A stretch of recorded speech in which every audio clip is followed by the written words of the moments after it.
Hello बच्चों, ये जो हम पेपर हल कर रहे हैं क्लास 9th का हाफ ईयरली एग्ज़ाम का 2021-22, तो इसमें हमने क्या कर दिया है कि जो खंड आ और खंड बा हम पहले ही हल कर चुके हैं और अब हम हल करने वाले थे खंड सा को, जिसको हम आज की वीडियो में हल करेंगे।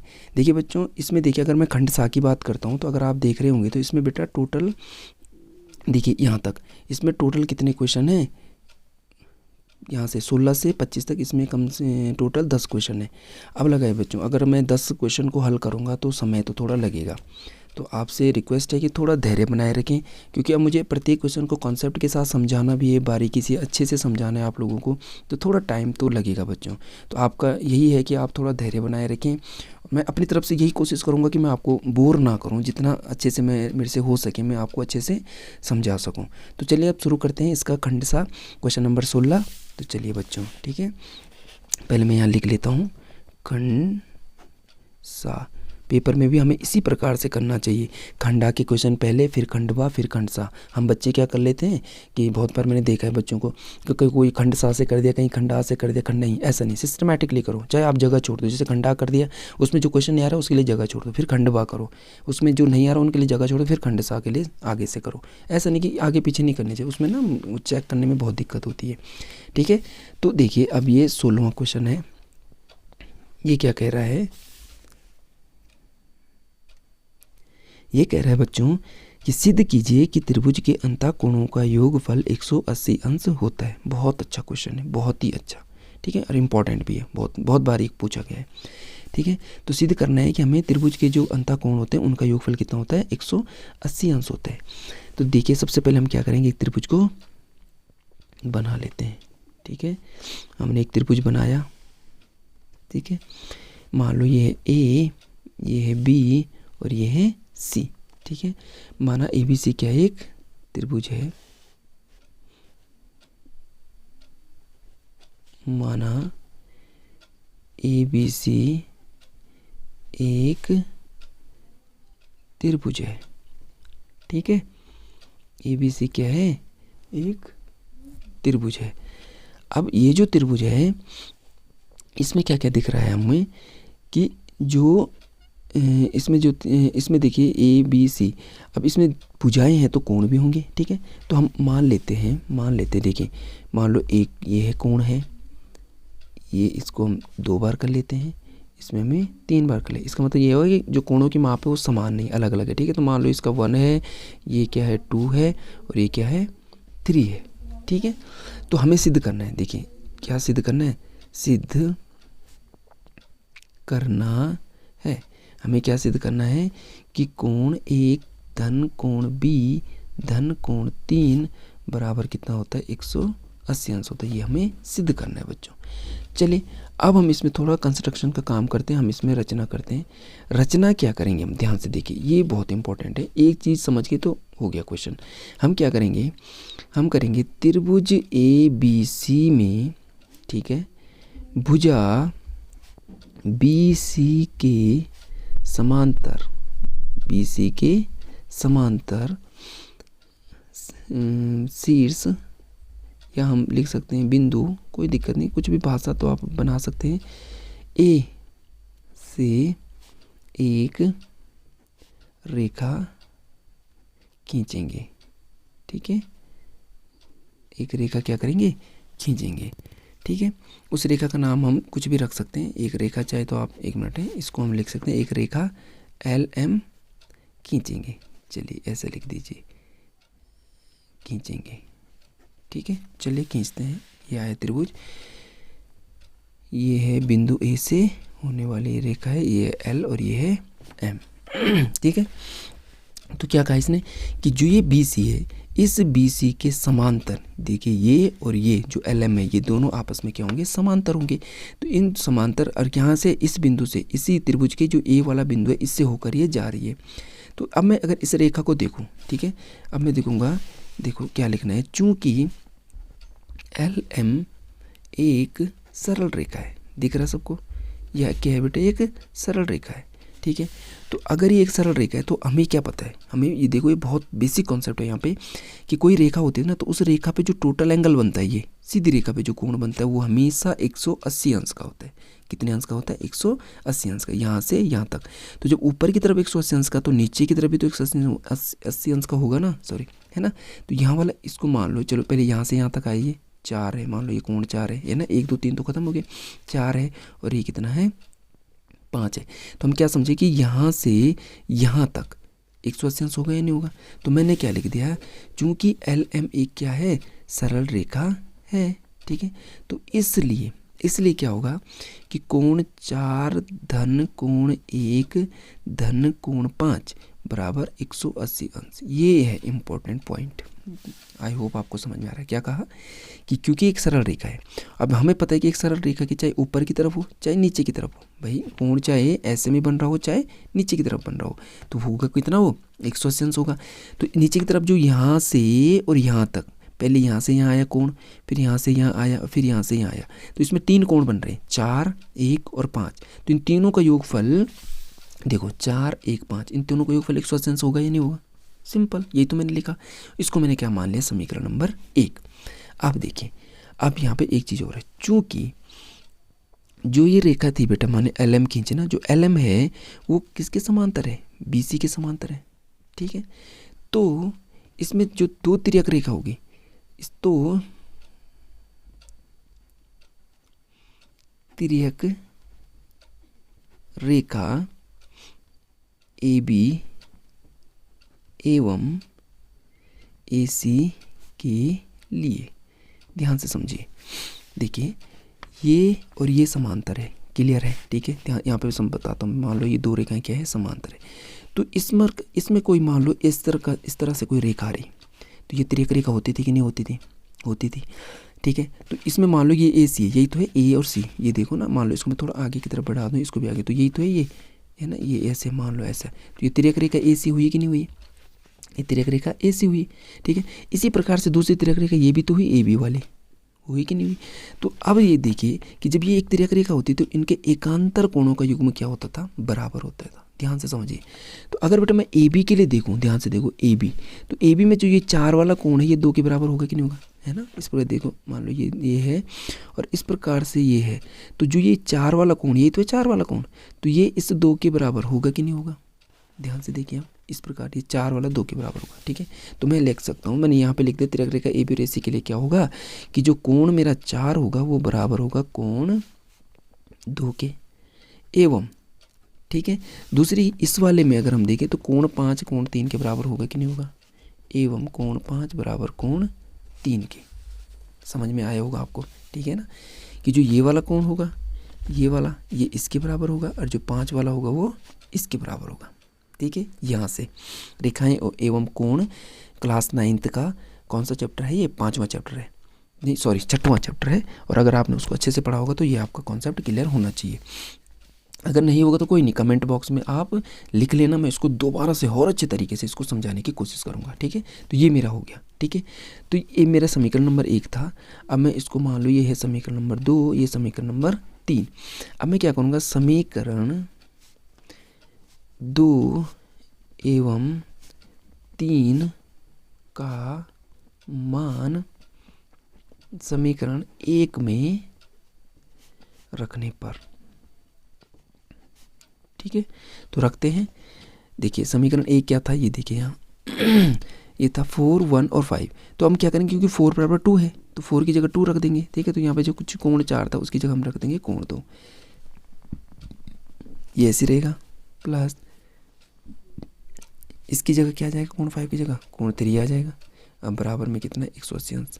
या हम इसको सही करके लिख सकते हैं, पहले हम कोण 1 को लिखेंगे, फिर कोण पहले हम कोण 1 को लिखेंगे, फिर कोण 2 को, फिर कोण 3 को, तो ये 180 अंश। यही तो हमें प्रूफ करना था, देखिए यही तो प्रूफ करना था हमें, देखिए। तो हम लिख सकते हैं हेंस प्रूव्ड, ठीक है। आई होप आपको ये समझ में आया होगा, ठीक है। तो ये हमारा कौन सा क्वेश्चन था, ये हमारा 16वां क्वेश्चन हो गया है, ठीक है।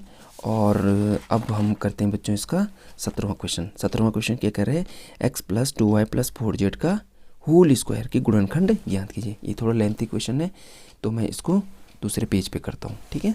तो चलिए शुरू करते हैं।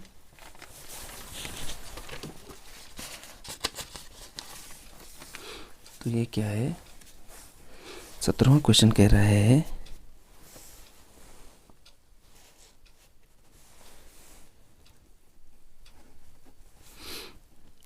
x plus 2y plus 4z का होल स्क्वायर, इसके गुणनखंड ज्ञात करने, ठीक है। तो पहले मैं आपको यहाँ पे एक चीज़ बताना चाहता हूँ कि हम लोगों से गलती क्या होती है। देखो, पहली बात तो ये है बच्चों कि बहुत सारे मैंने देखा है बच्चों को पहले तो उन्हें सूत्र याद नहीं होते, ठीक है। क्यों? क्योंकि इसमें सूत्र की आवश्यकता है, और अगर उनको सूत्र याद हो भी जाए तो वो ये कन्फ्यूज हो जाते हैं कि हम किस सूत्र का इसमें प्रयोग करें। तो देखिए, आपको इसका सॉल्यूशन क्या है, इसमें आपको क्या करना चाहिए। पहली बात तो बच्चों सूत्र याद करिए। देखिए, सूत्र तो याद करने पड़ेंगे, फॉर्मूले याद होंगे तभी जाके आप अच्छे से क्वेश्चन कर पाएंगे। अब मान लो आपको 7 से 8 फॉर्मूले याद है इस चैप्टर के, तो अब ये है कि इनमें लगेगा कौन सा फॉर्मूला। तो आप क्या करिए, पेपर में जल्दी से 5 मिनट का टाइम होगा मुश्किल से, अगर आपको अच्छे से याद है तो आप उन जो आपको पता ही है कि पेपर में हम जो हमारे कॉपी होते हैं उसमें हम रफ काम करते हैं, तो उस रफ में क्या करिए, आप सारे सूत्र लिख दीजिए और फिर देखिए हम किसका प्रयोग करें, ठीक। क्योंकि इस प्रकार के क्वेश्चन एक नहीं होंगे, कम से कम 3-4 क्वेश्चन होंगे। देखिए, आप हमने इससे पहले भी किया था a plus B into A minus B वाला, उसमें भी सूत्र लगा था, है ना। तो अगर हम सारे सूत्र लिख देंगे तो हमें तुरंत से पता चल जाएगा कि कौन सा सूत्र का प्रयोग करना है।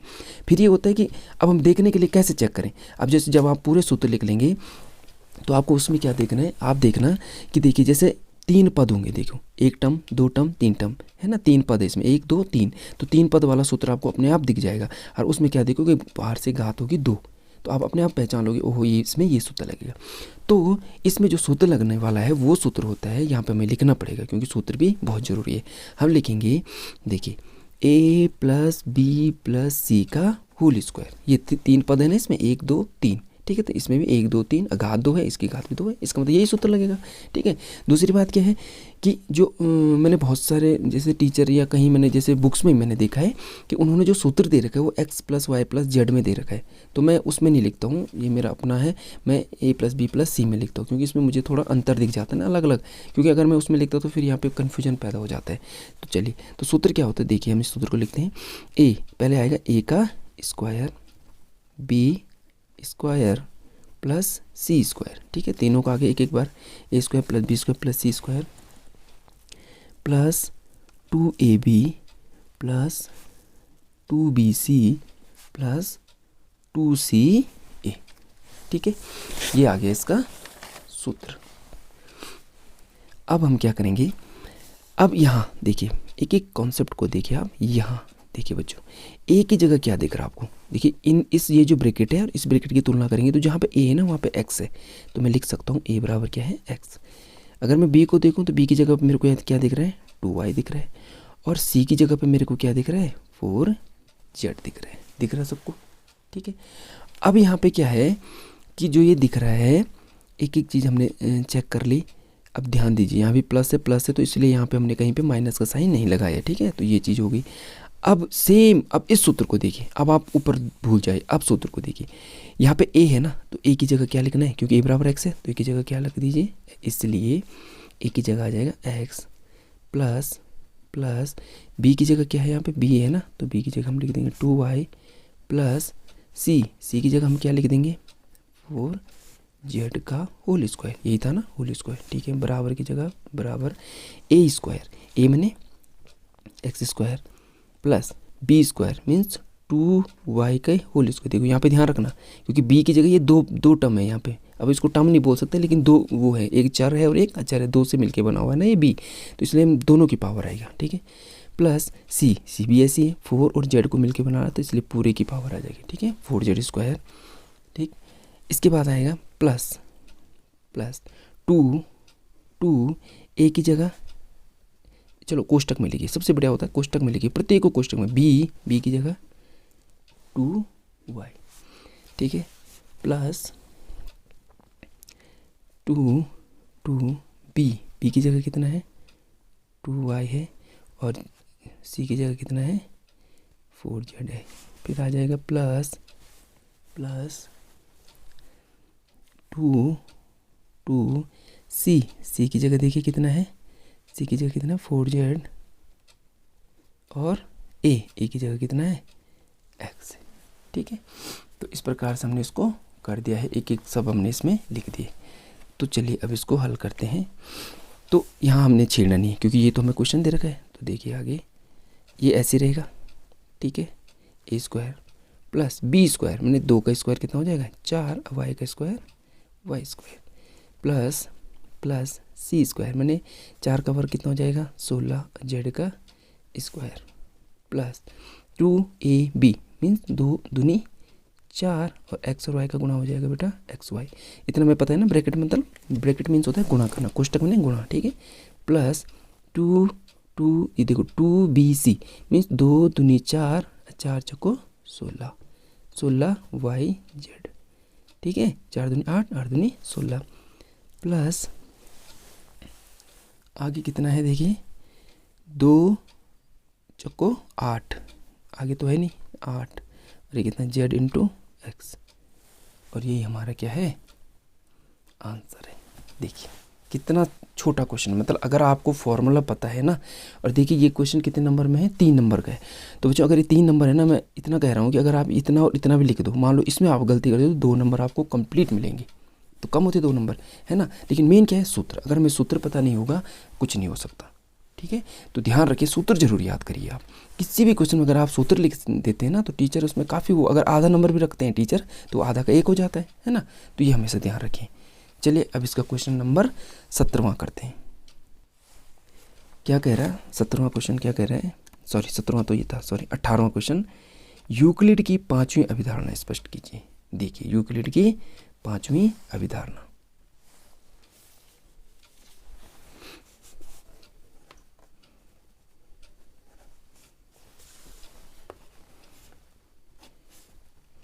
ये है, इसने क्या कहा यूक्लिड की 5वीं अभिधारणा लिखी। देखिए यूक्लिड की 5वीं अभिधारणा क्या कहता है, यूक्लिड आपको पता होना चाहिए, यूक्लिड की 5 अभिधारणाएं हैं।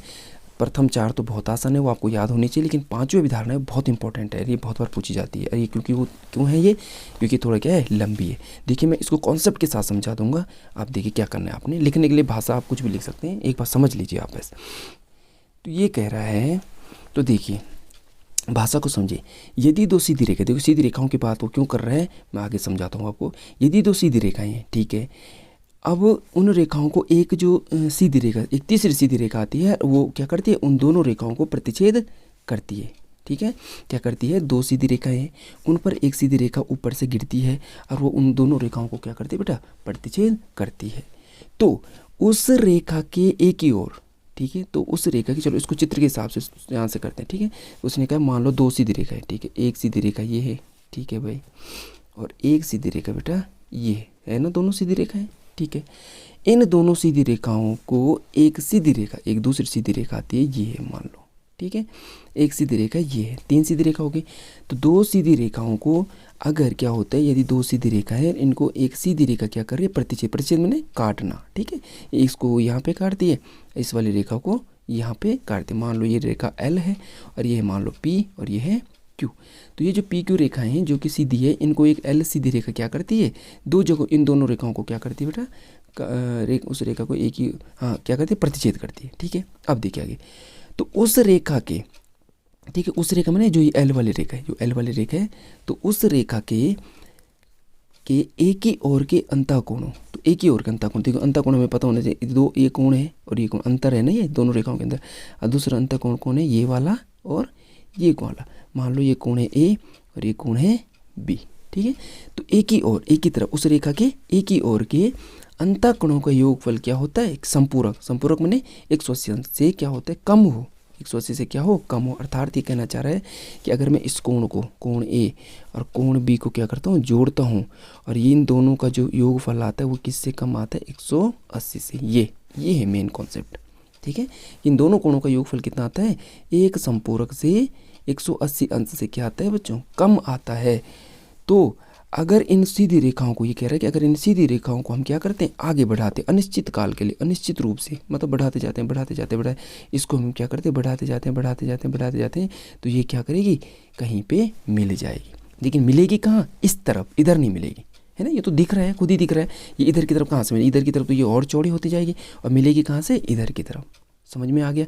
तो क्या होता है, जब इधर की तरफ ऐसे आते हैं तो इन दोनों कोणों का जो योगफल होगा वो 180 से कम होगा। और यहाँ से हमारा एक दूसरा कॉन्सेप्ट क्लियर होता है, ये जो हमारा चैप्टर है अगला, उसमें यही होता है कि अगर समांतर होती है ना दो रेखाएं, क्या होती है, अगर दो रेखाएं समांतर, मान लो ये जो P और Q है, अगर ये दोनों समांतर होती है और इनको एक तिर्यक रेखा क्या करती, प्रतिच्छेद करती, तो दोनों एक जो इसके अंतः कोणों का योग होता है, इस सरल रेखा के एक ही ओर के अंतः कोणों का योगफल होता है जो, वो हमेशा 180 अंश होता है। यहाँ भी 180 होगा तो यहाँ भी 180 अंश होगा। क्यों होगा, क्योंकि आपस में नहीं मिलेगी। भाई शर्त यही तो ये होती है ना, समांतर रेखाओं की शर्त क्या होती है कि आपस में कभी नहीं मिलती है ना। तो तभी नहीं मिल सकती जब इनका जो कोण होगा, इधर वाला कोण, इन दोनों कोणों का योगफल भी 180 होगा, इसका और इसका, और इन दोनों कोणों का योगफल भी कितना होगा, 180 होगा। ठीक है, तो इसी का उल्टा है ये भाई, जहाँ कम होगा, जहाँ 180 से कम हो जाएगा तो ऑटोमेटिकली ये वहाँ पे क्या हो जाएगी, मिल जाएगी। तो ये चीज़ है।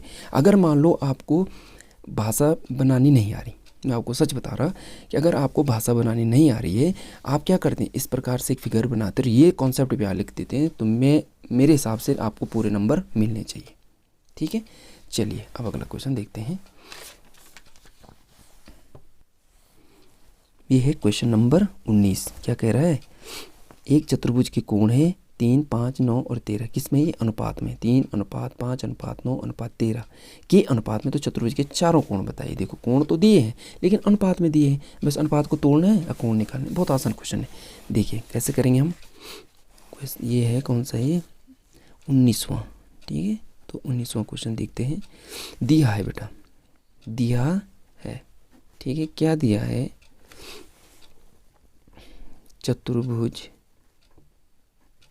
के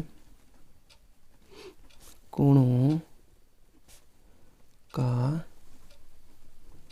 अनुपात, क्या दे रखा है अनुपात, 3 अनुपात 5 अनुपात 9 अनुपात और 13। ठीक है, ठीक है। मैं आपको एक चीज़ बताना चाहता हूँ, कभी भी हमेशा याद रखना, जब भी आपको अनुपात दिखे ना तो उसको तोड़ने के लिए x का प्रयोग कर दो। ठीक है, क्या कर दो, उसको तोड़ दो, क्योंकि अनुपात जो है ये अभी क्या है, एक जॉइंट है, इनके बीच एक रिलेशन है, एक ऐसी चीज़ है इनके बीच में जिसने इनको जोड़ा हुआ है। ठीक है, और हमें उसी को निकालना है। जब हम उसको निकालेंगे तभी हम इनको अलग अलग कर सकते हैं। ठीक है ना, तो हम उसको निकालने के लिए हम क्या करेंगे, हम बोलेंगे, अब मान लो वो रिलेशन क्या है जिसने इनको जोड़ रखा है, वो है मान लो x। ठीक है, तो हम लिखेंगे, क्या करेंगे, अब x क्या करेंगे, जैसे ही x इनके बीच में आ जाएगा तो x इनको क्या कर देगा, अलग अलग कर देगा। ठीक है, तो हम लिखेंगे, ये क्या देगा, चतुर्भुज का अनुपात ये है, तो माना चतुर्भुज के कोण ये है, सीधे लिख देते हैं डायरेक्ट, है ना, भाषा में ज़्यादा नहीं। तो 3 है तो इसको लिख दो 3x, दूसरा है 5x, कॉमा 9x और कॉमा 13x है। समझ में आ गया। जहाँ x क्या है, x एक ऐसा रिलेशन है इनके बीच में, एक समझिए कि इनका एक रिलेशन है जिसने इनको जोड़ा हुआ है। ठीक है, तो उस x को हमने क्या कर दिया, फाइंड कर दिया। हमने बोला कभी भी, मतलब सीधी सी बात याद रखना, अनुपात को तोड़ने के लिए x का प्रयोग करो, बात खत्म। अनुपात को तोड़ने के लिए क्या करो, x का प्रयोग करो। x क्या कर देगा, उनको अलग अलग कर देगा।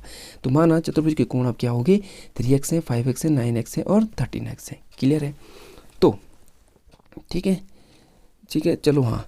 अब चूंकि क्या होता है बेटा, हम क्या जानते हैं, हमें क्या पता है, हम जानते हैं कि किसी चतुर्भुज के, इसमें लिखने की ज़रूरत नहीं कि हम सीधे इसमें से वो लिखते हैं कि अगर कोई चतुर्भुज है, उस चतुर्भुज के कोण है, मान लो उसकी भुजाएं हैं ABCD और उसके कोण है, मान लो कोण A है, कोण B है, कोण C है और कोण D है। ठीक है, यही तो होते हैं। किसी चतुर्भुज में कितने कोण होते हैं, 4 कोण होते हैं। ठीक, अब हमें ये पता होना चाहिए कि जो एक चतुर्भुज है उसके जो 4 कोण होते हैं, चारों कोणों का योगफल कितना होता है, ये पता है तभी ये हो पाएगा, नहीं तो नहीं। तो हमने लिख दिया, मान लो इसके जो कोण है उन कोणों का योगफल कितना है, माना नहीं है, हमें पता होना चाहिए, सॉरी। ठीक है, कि चतुर्भुज के, चूँकि यहाँ पे यही लिखा है, चूँकि हम जानते हैं कि चतुर्भुज के चारों कोणों का योगफल कितना होता है, 360 अंश होता है। ठीक है, तो क्या करते हैं, इनका मान रख देते हैं। मान लो कोण A क्या है, 3x है, ठीक है। बी क्या है 5x है, सी क्या है 9x है और डी क्या है 13x है। तो टोटल कितना हो जाएगा 360। जोड़ दो इनको, 5 3 8 8 और 8 17 और 13 कितना हो जाएगा 30x बराबर हो जाएगा 360 अंश हो जाएगा। x ऐसे रहेगा, ये क्या कर देगा इसमें भाग कर देगा, ये हो जाएगा, ये इसको काट देगा। तो कितना आ जाएगा x बराबर 12। क्या आ जाएगा x बराबर 12।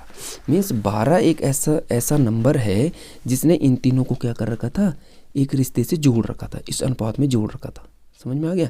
ठीक, क्योंकि 12 सबके पास कॉमन है, 12 क्या है सबके पास कॉमन है, इसीलिए 12 को हमने क्या कर रखा था, 12 ने इनको अनुपात में जोड़ रखा था। अब क्या करेंगे, अब x का मान 12 आ गया, तो जो हमने ये कोण माने थे ना, इसमें क्या करेंगे x का मान रख देंगे प्रत्येक कोण में। ठीक है, तब लिखते हैं अतः चतुर्भुज के कोण क्या क्या हो जाएंगे। पहला कोण है 3x, तो 3x को मैं क्या लिख दूंगा 3 × 12, तो कितना आ जाएगा 12 का 12 12 दूनी 24 12 3 36 आ जाएगा। ठीक है, दूसरा कोण है 5x, इसको मैं क्या लिख दूंगा 5 × 12 12 पंजे 60 आ जाएगा। ठीक है, तीसरा बेटा 9x, इसको मैं क्या लिख दूँ 9 × 12। ठीक है, तो 12 9 108 आ जाएगा। ये क्या है लास्ट का है 13x, 13 गुणा गया 12, तो कितना हो गया 12 3 36, 6 हासिल 3 12 कम 12 और 3 15। ठीक है, एक बार देख लो आप, इनको जोड़ के देख लो 360 आ रहा कि नहीं आ रहा। देखो 6 और 6 12 12 8 20 20 का शून्य यहाँ से लगे 2 6 3 9 9 और 2 11 कितना हाँ क्या कह रहा था मैं 12 6 6 12 12 8 20 20 का शून्य यहाँ से लगे 2 और ये हो जाएगा 5 5 3 8 8 6 14 15 16 16 का 4 से लगे हाँ 1 1 2 3। ठीक है, आ गया 360 अंक। ठीक है, ये है। तो इस प्रकार से हमने इसका क्या कर दिया 19वां क्वेश्चन भी हमने इसका हल कर दिया। चलिए अब हम इसका 20वां क्वेश्चन हल करते हैं। देखिए 20वां क्या कह रहा है कि 0.6 इसको कहते हैं बार। ठीक है, 0.6 को दशमलव संख्या p/q के रूप में व्यक्त कीजिए। p जहाँ क्या है p q पूर्णांक है जबकि q does not equal to 0। ठीक है, क्वेश्चन नंबर 20। चलिए इसको भी करते हैं। तो क्वेश्चन नंबर 20।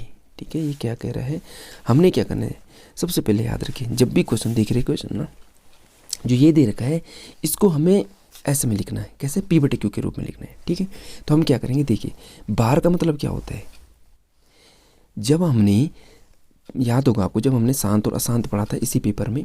ठीक है, तो उसमें मैंने क्या बोला था 2-3 कंडीशन होती है। जब शांत हो जाता है तो शांत होता है, लेकिन जब अशांत होता है उसकी 2 कंडीशन होती है। एक कंडीशन में तो कोई नंबर रिपीट होता है और दूसरे में क्या होता है कि नंबर अलग अलग आते हैं, भिन्न भिन्न आते हैं। तो ये क्या है अशांत की वो पहली कंडीशन है जिसमें क्या होता है जब हम भाग देते हैं तो दशमलव के बाद क्या हो रही होती है संख्या रिपीट हो रही होती है।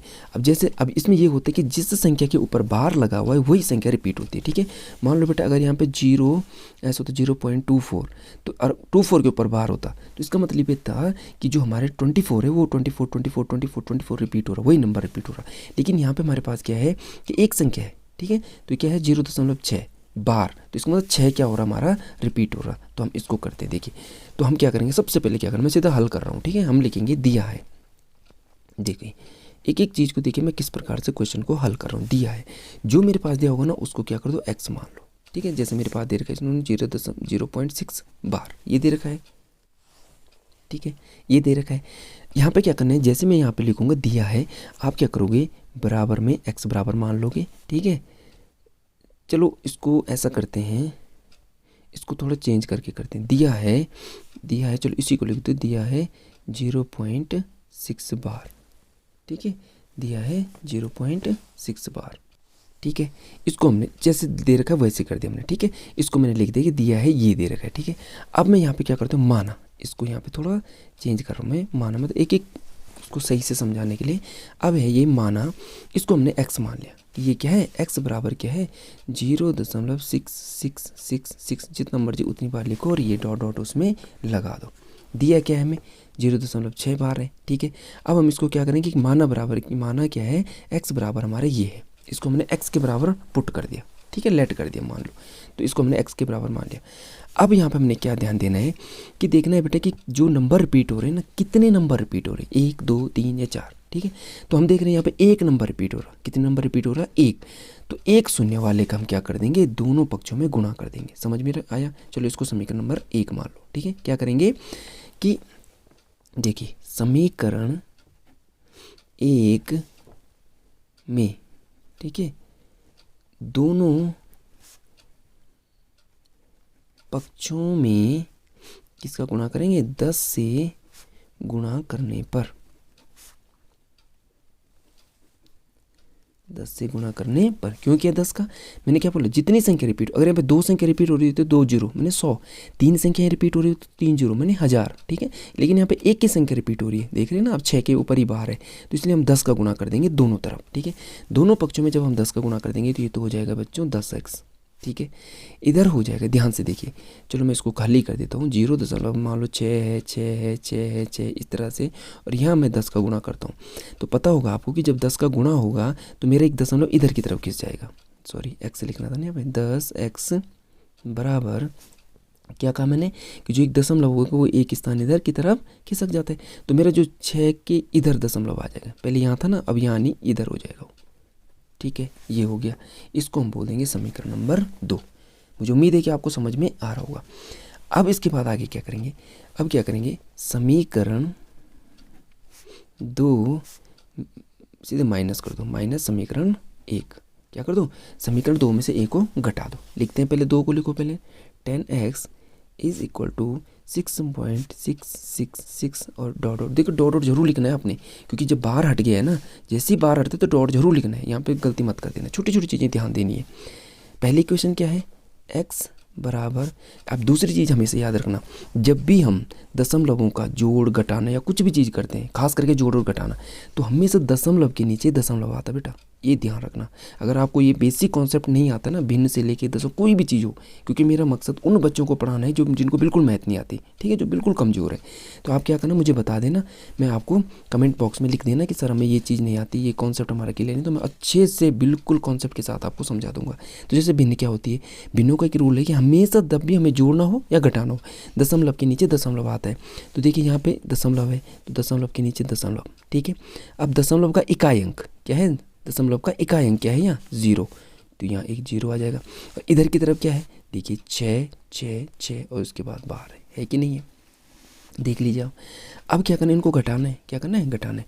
तो 10x में से 1x चले जाएगा बेटा, तो कितना बचेंगे, 9x बचेगा। ध्यान से देखिए, ये डॉट डॉट डॉट डॉट तो ऐसे रहने तो, ठीक है। 6 में से 6 गया 0, 6 में से 6 गया 0, 6 में से 6 गया 0, दशमलव के नीचे ही दशमलव और 6 का 6, तो दशमलव के इधर वालों को छोड़ दो, तो ये कितना हुआ, 9x इज इक्वल टू 6, ठीक है। 9 इसमें गुणा में है तो उधर जाके क्या करेगा, भाग करेगा, तो हो जाएगा 6/9। अब 1 को काटेगा है, आपस में कट जाएंगे नहीं, कितनी बार, 2 3 काटेगा इसको, 3 दूनी 6, 3 3 9, तो जो मेरा x का मान आएगा, x का मान क्या आएगा, 2/3। तो ये क्या कह रहा था, इसको p/q के रूप में लिखिए, तो लिख तो दिया हमने, जो 0.6 जिसको हमने x माना था, तो वही क्या हमारा p/q के रूप में 2/3 के रूप में आ गया, है ना। और ये क्या हमारा आंसर है। बहुत अच्छा क्वेश्चन है, इंपॉर्टेंट क्वेश्चन।